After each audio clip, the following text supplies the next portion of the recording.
Gelombang panas kasus penyiraman air keras terhadap Wakil Koordinator Kontras, Andri Yunus, akhirnya memakan korban di pucuk pimpinan intelijen militer.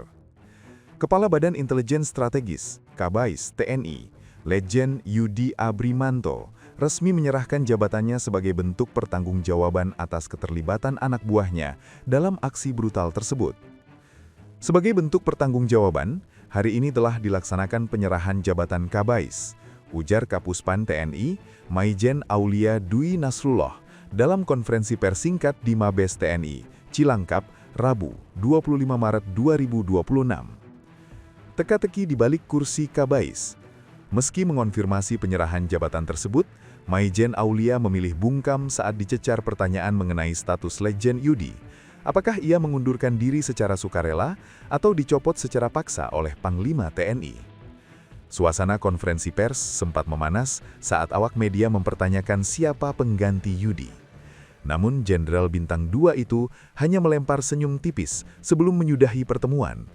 "Terima kasih," ucapnya singkat sambil bergegas meninggalkan ruangan.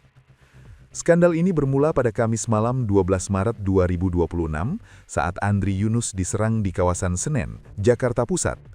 Ironisnya, pelaku penyerangan diduga kuat adalah 4 prajurit TNI yang bertugas di Detasemen Markas Denma TNI, yakni NDP, SL, BHW, dan ES. Serangan ini terjadi hanya beberapa jam setelah Andri Yunus menyelesaikan rekaman siniar atau podcast di kantor YLBHI yang membahas isu sensitif, remilitarisme, dan judicial review di Indonesia.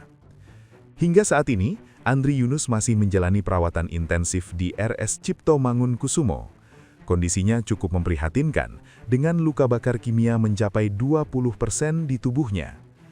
Pasien mengalami trauma kimia pada mata kanan dengan derajat keparahan tingkat 3 dalam fase akut, bunyi laporan medis terbaru dari pihak rumah sakit. Keempat tersangka kini telah mendekam di sel Pusat Polisi Militer TNI untuk mempertanggungjawabkan perbuatan mereka.